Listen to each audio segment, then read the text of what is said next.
you mind just stating your name and what your job title is? You bet. So Cameron Gallegos, and I'm a firefighter paramedic. Okay, sweet. So, get the questions here. So, the first question I have is, what is your work schedule like? We work 48 hours on, 96 hours off. Okay. So we get to work at 7 in the morning on our first day, and we work 48 hours straight, and then we get off at 7 in the morning, and another shift comes in. So, and then we get 4 days off when we go home. Okay. So we have 3 shifts that all do that same schedule, so it's a 6-day cycle. Okay. It's pretty fun.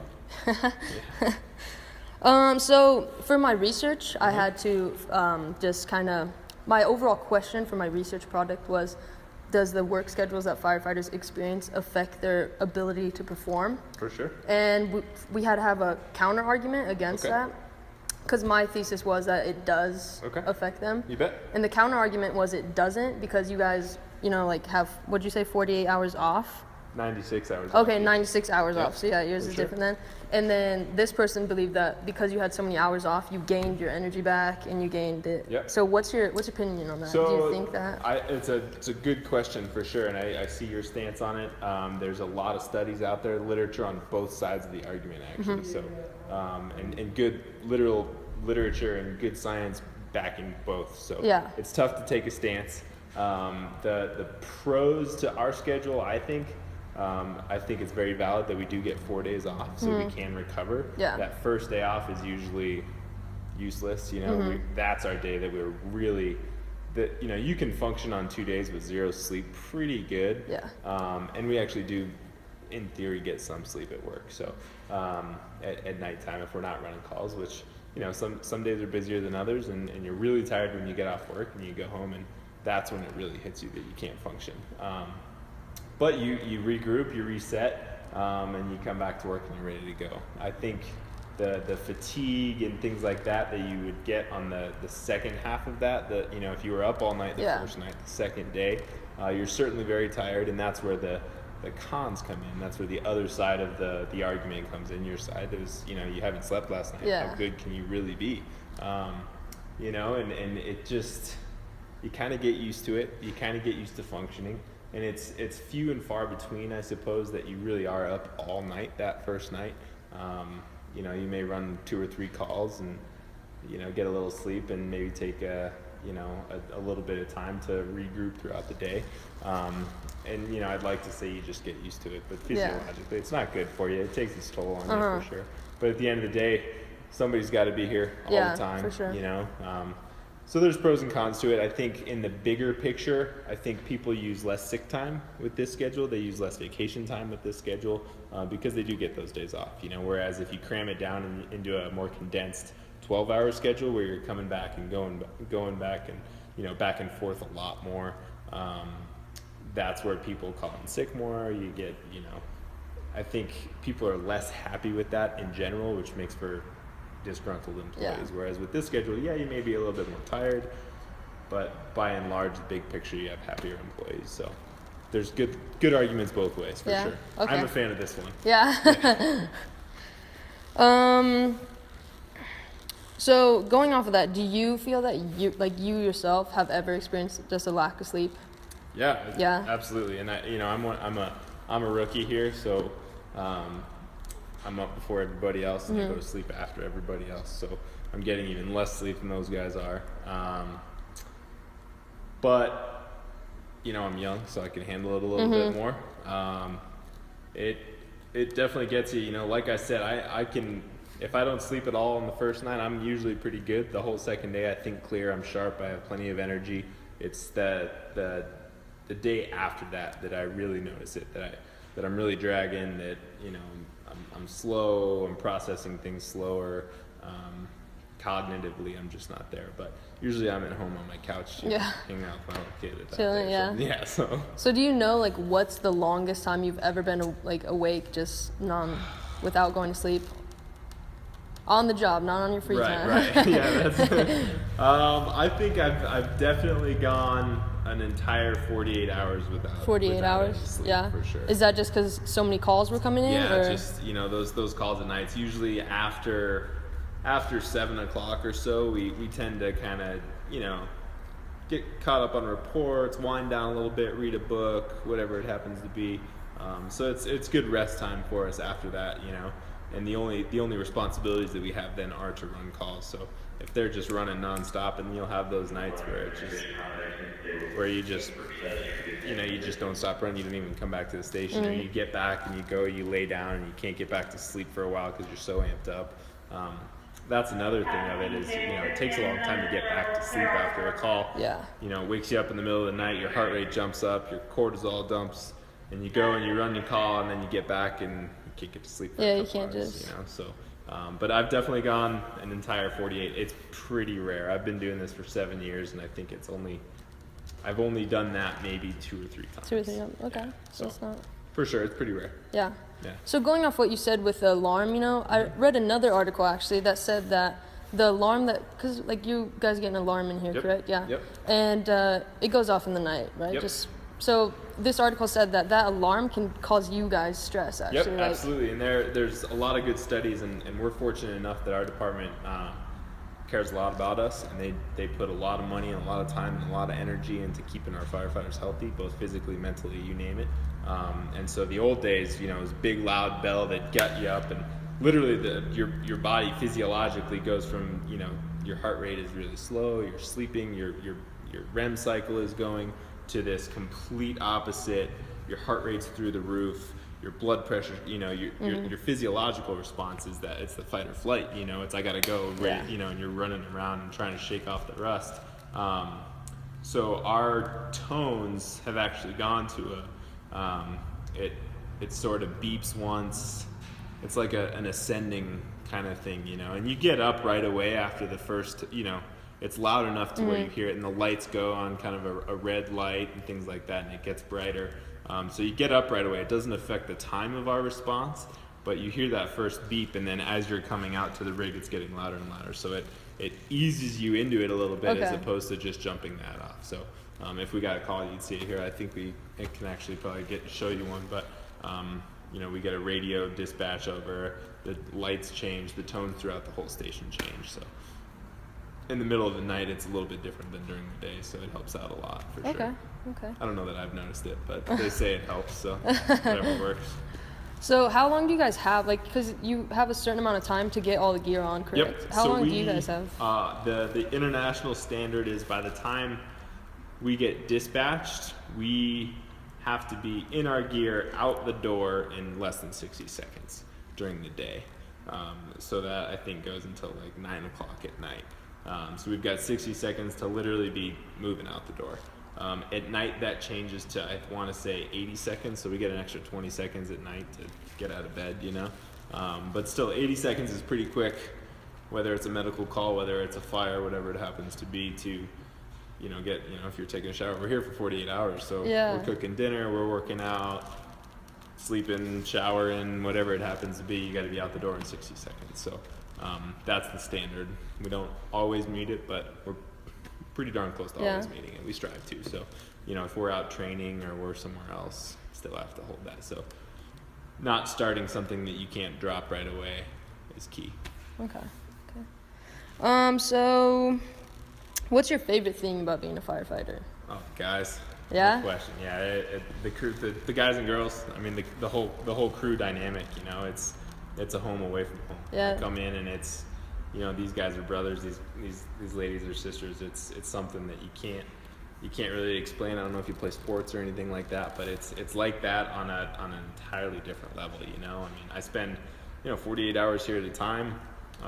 If you include the overtime shifts and things like that, I literally spend over a third of my life with these guys and girls, you know. So, I know a lot about them. We go through good times and bad times. You know, we come back and after a rough call or something, and those are the guys you see. You know, those guys know a lot about me, and you know, just that unity, and it goes deep. You know, I mean, when things are down, we're all there for each other, and you can see, you know, if somebody's sick or if someone, you know, we take care of each other's kids. We take care of each other's families like they were our own. So it's something that you don't see anywhere else. It's amazing.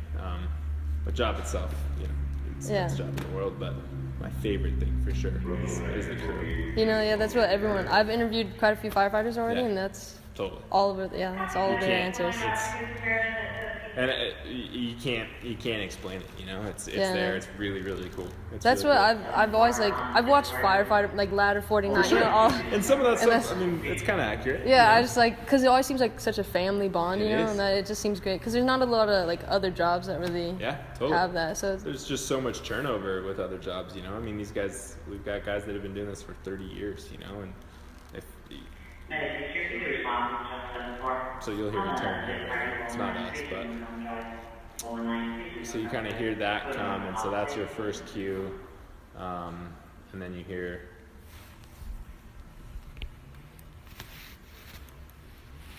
Maybe not, because it's not us.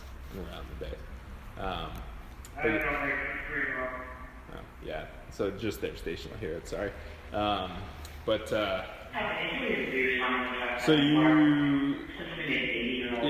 it's tough to feel anywhere else, you know. You do this for years and years and years, and like I said, you spend that much time with these people, and get pretty close to them, you know, so it's fun. Yeah. For sure. So kind of going against that question, what's the worst thing about being a firefighter? Probably 3 or 4 things jumped to my mind after that, which I don't know if that's the right proportion, but I think the health risks are pretty bad. You know, their firefighters are. It's unbelievable the amount of cancer risk that we're at, and all types of cancer. And why is that? You know. Just the toxic chemicals that come from burning buildings, and everything these days is made out of plastic and glue, and you know, so when it burns cyanide and all sorts of nasty chemicals that seep into our bunker gear, and we come back and you know we're breathing. I mean, this entire room right here, that diesel just emits, you know, and that seeps into our gear, and then we put it on, it seeps into our skin. Just all the different things that we're exposed to is it's a health risk, you know, and it's not the typical like burning building health risk, you know. It's the long nasty health risk. The things that you see, I mean, humans aren't supposed to see some of that stuff, you know, and you have to deal with it. It's part of the job. Some people deal with it better, but I think the physical problems of waking up in the middle of the night, of lack of sleep over a long period of time takes its toll on you.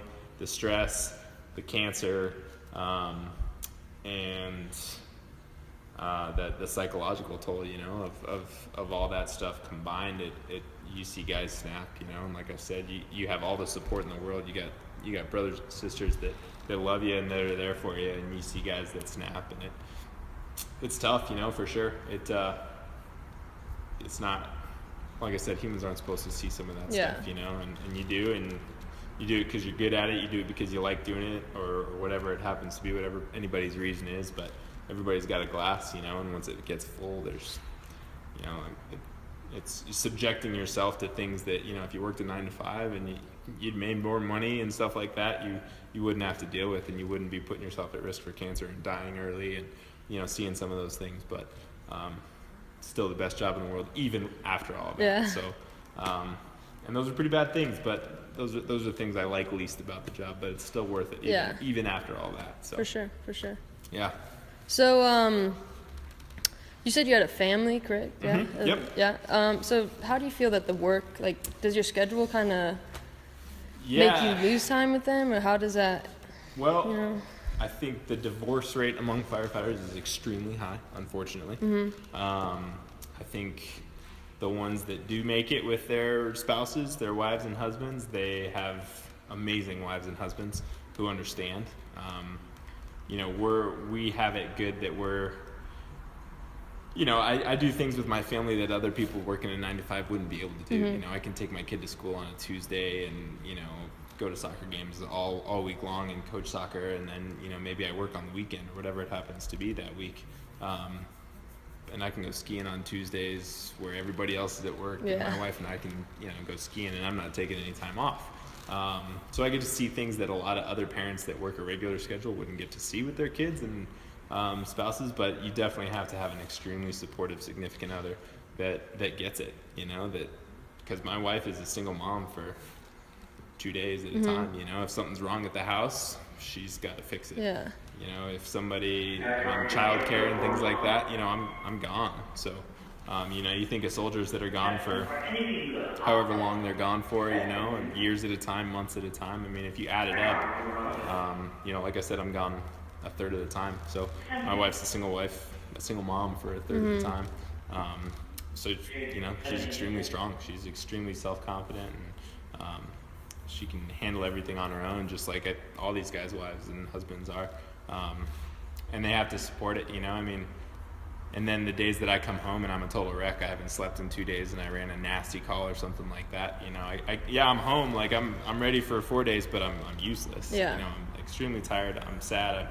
We're not good talking about it, you know, so, and she puts up with it, you know, and she supports me through all of it. So, it's really hard on marriages. It's really hard on, people like that. And then, you know, to get the job too, I think the people that were married before they got hired is a good thing. And then the people who, you know, you see people that got married while they were in the fire service and their wives haven't seen it from day one, you know, so it takes a while to adjust. They're like, well, what do you mean you have to leave if there's a wildland fire? You know, like, no, I have to leave. Like, it's an internal thing, yes, like I need to go help because that's what I do, but it's also my job. You know, not everybody has to do that. So, and then, like I said, we're lucky that, you know, we're paid. This is my job. This is what I do, and my schedule is marched out for the next year. I started out as a volunteer, and there's a ton of volunteers across the country. I mean, they don't have the luxury of knowing when they're going to be gone. You know, they get up from family dinner, they get up from Christmas morning, birthdays, and stuff like that. So they have to have really supportive people too. So it's hard. It's hard for sure. Yeah. I think that significant others deserve the medal, though, for sure. Yeah. They got to put up with us, and it's not easy. It's not easy. So you said that, you know, you guys see horrendous things every day, you know. How do you go home and not, like, really bring that with you and let it affect you too much? I think everybody has their different way. Some guys are better at it than others. Some guys are awful at it. Some guys are really good at it. Personally, I think I embrace it. You know, I talk about it. I'm open. I'm an open book. I wear it on my sleeve, you know. I'll talk about it with anybody that wants to hear it. I try not to tell everybody about it because it is nasty stuff sometimes. But I process it. You know, I'm a big biker. I'm a big runner. I ski a lot. I fish a lot. So I can go process things on my own and think about it. And I think the biggest thing for people is knowing, I know it sounds cliche, but knowing that they did everything they can, you know, and really just going. And it's a tough thing to get used to of knowing that sometimes you do everything you can and it's just that person's day, you know, or, you know, and it's like playing golf, you know, every now and again you get a good shot and that keeps you going for the rest of the game. Yeah.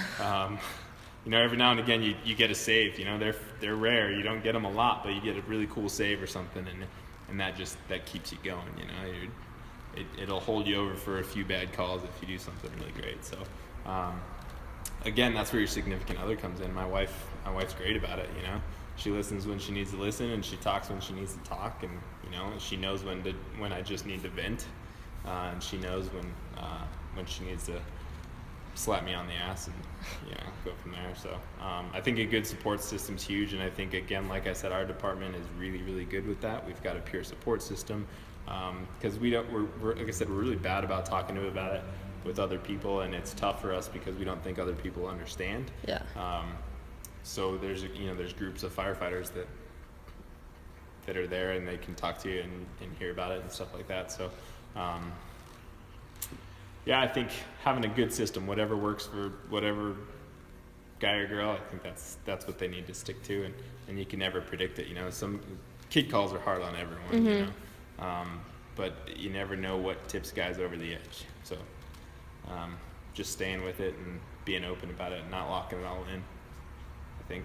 Does that answer your question? Yeah, no, for sure, cool, yeah. Cool. You said you'd been a firefighter for 7 years? Yeah. Yep. So what was your first call like? Like, what was your first thought? Were you nervous? Were you scared? Oh my gosh, I still get nervous on calls.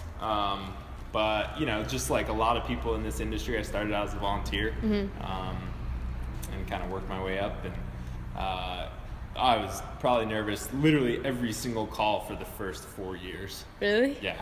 And just nervous, you know. And we're all really type A individuals. We don't like messing things up. We like being good at what we're doing. And, you know, it's unpredictable. Everything we do is unpredictable. You never know when you're going to go. You don't know what you're going to go on, and that's nerve-wracking, you know. So, yeah, I was extremely nervous. Oh my gosh, shaking. And every single person in here, every single person across the country that does this job was nervous. Yeah. I promise. And you know, you make fun about it now, and you see guys that come up and they're getting into it, and they're on their first calls, and you can tell they're nervous, and you just make fun of them a little bit and go from there. But yeah, I was nervous for 4 years. Wow, that's great. Yeah. And I still get excited. I mean, we're all little kids, you know. We get to play with fire trucks. Yeah, all that's day. Everyone's like, you know, every kid's dream right there. Yeah, absolutely. You know, I still get excited driving down the street lights and sirens. You know, I love it. I'm not as nervous now, but I still get amped up. You know, I still get excited every call. So I think once you lose that, it's time to go. But yeah. Not for me for a long time. You got quite a few years left, don't you? Exactly. I got a long time left. So, like, what would you say to somebody who is thinking about becoming a firefighter or, like, has an idea? I think it's really, really hard to get into. That brotherhood that I was telling you about, it comes with reason. You know, we're very, very selective to let people in because it's so tight. You know, we don't want to just let anybody into our little crew, you know? Yeah. But the biggest advice that I can ever give to somebody that truly wants a job in the fire service is just to stay with it. Like I said, I've been doing this for 7 years, and I just got my dream job. I volunteered for 3 years. I put myself through paramedic school. I bounced around. I moved. I volunteered at other places. I can't tell you how many times I've tested. I've tested no less than 50 times for departments across the country. Seattle, Utah, Montana, all over Colorado. And I gave up at one point, you know. I was just like, I've been doing this for 3 years. I've never failed at anything in my life, and I can't get a job. Yeah. And I quit and, you know, changed careers in it. You know, just like every time a fire engine drove by, I got all sad. So, again, my wife slapped me on the ass and said, go get your job, you know, and has supported me through the whole process. But you can't give up, because there's times that you just, and it's a long process. It really is. You got to have, you know, all the certs and everything like that. And, but if you really want it, just stick with it. You'll get it. You'll get it, and you'll end up at the right place. This is the perfect department for me. I ended up where I was supposed to. Didn't feel like it 2 years ago when I was trying, but that and get as much experience as you can, you know. I mean, I was fortunate, like I said, I volunteered with 3 different departments. I've worked in different systems, big systems, small systems, medium systems, to really know what I like and what I don't like, you know. So, and once you get in, it's the best job in the world. It's the best job in the world. So, it's hard work to get, but once you get in, it's awesome. It's awesome. It sounds awesome, honestly. Yeah, no, it sounds. You should definitely do a ride along sometime if you get it. That way you can hang out a little bit longer, come on some calls, you know, stuff like that. I know we do a ride along program. I don't know. You said you went to Legacy. You live in town, right? Yeah. Yeah. I mean, I don't know the exact details on it. I can get with our. I think you just go through our headquarters over kind of in downtown. Yeah. And do a ride along. You know, I know there's a couple of different rules with it. I can find those for you, but I recommend it. It's fun, you know. Yeah, no, it sounds great. I used to live in Sweden, actually. Okay, cool. And we have this thing where for 2 weeks you have to kind of like try out a job. Right, and they were doing this thing at the fire station. Nice. Where you could like come and try out that for like 2 weeks. Yeah. And I was like, oh, cool. I didn't really know what I was going to do. I thought I was just going to like do some paperwork for them or something. Right. But it was more like a training thing. They were just like training us, and they took us like on the fire truck. But it wasn't like a real call. They just like drove us around, you know. Right. But it was like pretty cool. They did water awesome. Training, stuff like that. Nice. Do you guys do water training? Yeah, absolutely. Yeah. We've got a couple different special teams. In the winter, we do all the ice rescue and water things like that. We've got a wildland team. We've got a hazmat team. We've got a tech rescue team.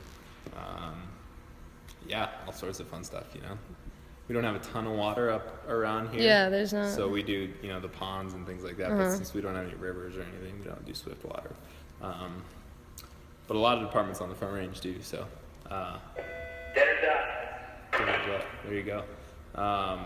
But yeah, do a ride along. It's really fun. No, that you can sounds eat with awesome. us and stuff like that, and yeah, it's fun. Okay, sweet. For Yeah. sure. Okay, well, I think that's all my questions. Cool. I got, so. Awesome.